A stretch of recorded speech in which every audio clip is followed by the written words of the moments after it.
ہمارے جو اہل سنت بھائی ہیں بریلوی حضرات، وہ اگر اللہ تعالیٰ کے گھر میں بھی موجود ہوں حرم میں، تو ان پر کوئی پریشانی آئے تو وہ لاہور اپنے عزیز کو کال کرتے ہیں کہ ایک دیگ داتا صاحب کے نام کی دے آؤ، یا وہ کہتے ہیں کہ داتا صاحب کی مسجد میں یا فلاں بزرگ کی مسجد میں جا کر نماز پڑھو، 2 نفل میرے لیے پڑھو کہ میری یہ پریشانی دور ہو جائے۔ تو اس اعتراض کا جواب مفتی یلدرم صاحب دے رہے ہیں جہلم والے، وہ حدیث سے جواب دیتے ہیں، دیکھتے ہیں کہ کون سا جواب دیتے ہیں، کون سی حدیث ہے، پھر اس پر دیکھتے ہیں کہ یہ حدیث صحیح ہے یا ضعیف ہے۔ اور آگے ایک اور بات، عبادت میں بھی نفل کس کے نام پہ ہوتے ہیں؟ اللہ آپ کیا کہتے ہیں؟ عبادت ہے خدا کی، اس کے لیے بھی ابو داؤد میں 4308 نمبر روایت ہے۔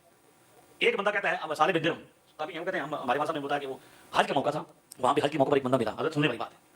اس بندے نے کہا کہ تم کہاں سے ہو؟ تو ہم نے کہا ہم تو بصرہ سے آئے ہیں۔ تو کہتے ہیں وہاں بصرہ میں یہ کریے، بصرہ میں ایک جگہ ہے جس کا نام ہے بسی ابلا، ابلا نام کی بسی ہے، وہاں پہ ایک مسجد ہے جس مسجد کا نام ہے اشار، اشار عین سے داؤد اسلامی میں بیٹھے اشار، ٹھیک ہے، مسجد اشار، یہ ایک مسجد ہے جہاں پہ وہاں پہ ہے درگاہ جبریل ہے۔ تو فرمایا کہ کوئی بندہ ہے جو بندہ کہے میں یزمن لی منکم ان یصلی لی فی مسجد الاشار رکعتین او اربعا، کوئی بندہ ایسا ہے جو گارنٹی لے کے وہاں جائے گا اور وہاں جا کے کیا کرے گا؟ میرے لیے 2 یا 4 رکعتیں ادا کرے۔ ٹھیک ہے، بندہ کہاں پہ تھا جو کہہ رہا تھا یہ مکہ مکرمہ حج کے موقع پر وہاں پہ جا کے کیا کرنا، اور نفل پڑھنے کا کام بھی کہہ رہا تھا بصرہ میں۔ ہمارا مذاق اڑاتے ہیں کہ لوڑیے جڑے نے وہ ہوندے نے حرم وچ تے اس جدوں بیمار ہو جاندے نے داتا صاحب دی دیکھ چڑھا دیو تے اوتھے جا کے دعا کری۔ تو اب مذاق یہاں بھی اڑانا پڑے گا، بندہ اور یہ جب میں نے بندہ بتانا ہے تو پھر مسئلہ ہو جانا ہے، پھر سارا مسئلہ حل ہو جانا ہے۔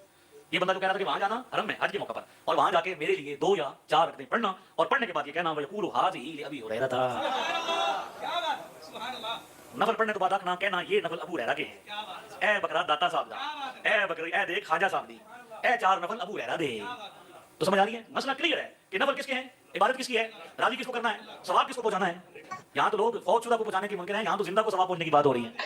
اور اگر اگلی گل پھر یہ کیوں کہا حرم میں تھے، حرم سے بڑی تو جگہ کوئی نہ، حرم کی زمین اور قدم رکھ کے چلنا، وہاں پہ تھے، وہاں پہ فرما رہے ہیں کہ کیا کرنا، وہاں پہ میرے لیے 2 یا 4 رکعتیں پڑھنا، کہاں پہ بصرہ میں۔ وجہ کیا ہے؟ فرماتے ہیں سمیت خلیلی ابو القاسم صلی اللہ علیہ وسلم، میں نے اپنے یار حضرت محمد رسول اللہ صلی اللہ علیہ وسلم یقول ان اللہ یبعث من مسجد الاشار یوم القیامۃ شہداء لا یقوم مع شہداء بدر غیرهم، میں نے حضور سے سنا، آپ نے فرمایا مسجد اشار جو بصرہ میں ہے، وہاں سے قیامت والے دن کچھ ایسے بابے اٹھیں گے، ایسے بابے اٹھیں گے، ایسے شہید اٹھیں گے کہ جن کا مرتبہ بدر کے شہیدوں کے برابر ہو۔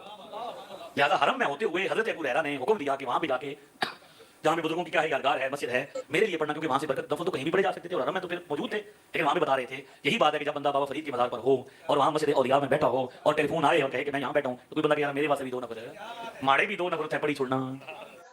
یہ اس سے ثابت کرنا چاہ رہا ہے کہ ایک حضرت ابو ہریرہ رضی اللہ تعالیٰ عنہ حرم جا رہے ہیں، اللہ تعالیٰ کے گھر جا رہے ہیں، لیکن وہ رستے میں مل کر کہہ رہے ہیں فلاں بندے کو کہ اس جگہ آپ نے میرے لیے نفل پڑھنے ہیں کیونکہ وہاں بزرگوں کی قبریں ہیں۔ تو پیچھے جڑے سنن والے نے کہندے نے سبحان اللہ 4308 نمبر سنن نبی داؤد۔ اب دیکھتے ہیں کہ یہ حدیث یہ ٹھیک بھی ہے کہ نہیں ہے۔ جی یہ ہے وہ حدیث سنن نبی داؤد 4308 جس کا حوالہ مفتی یلدرم صاحب دے رہے ہیں۔ یہ حدیث آپ نے سن لیا، اور جو رزلٹ نکالے ہیں مفتی صاحب نے اپنے پاس سے کہ ہم پر اعتراض کرتے ہیں، اب حضرت ابو ہریرہ رضی اللہ تعالیٰ عنہ پر بھی اعتراض کرو، وہ بھی یہ کام کر رہے ہیں۔ اب انہوں نے یہ بات حدیث میں بیان کیا کہ ابراہیم بن صالح بن درہم تابعی بیان کرتے ہیں۔ اب دیکھتے ہیں کہ ابراہیم بن صالح بن درہم یہ ایک ضعیف راوی ہے، ابن حجر اسقلانی رحمہ اللہ فرماتے ہیں فیہ ضعف، اس میں ضعف ہے۔ ابو جعفر العقیلی فرماتے ہیں لیس بمشہور بنقل الحدیث، کہ یہ مشہور نہیں ہے حدیث بیان کرنے میں۔ ایسا راوی امام دارقطنی بھی فرماتے ہیں کہ یہ ضعیف ہے۔ ایسا راوی جو ضعیف ہے اس پر عقیدے گڑنا، من گڑت عقیدے اپنی طرف سے گڑنا اور کہنا کہ یہ سنت سے ثابت ہے، یہ ہمارے قائد، یہ سراسر زیادتی ہے۔ اس کی وجہ یہ ہے کہ رسول اللہ صلی اللہ علیہ وسلم نے فرمایا لعن اللہ الجہود والنصارى اتخذوا قبور انبیائہم مساجد، یہ صحیح بخاری کی روایت ہے۔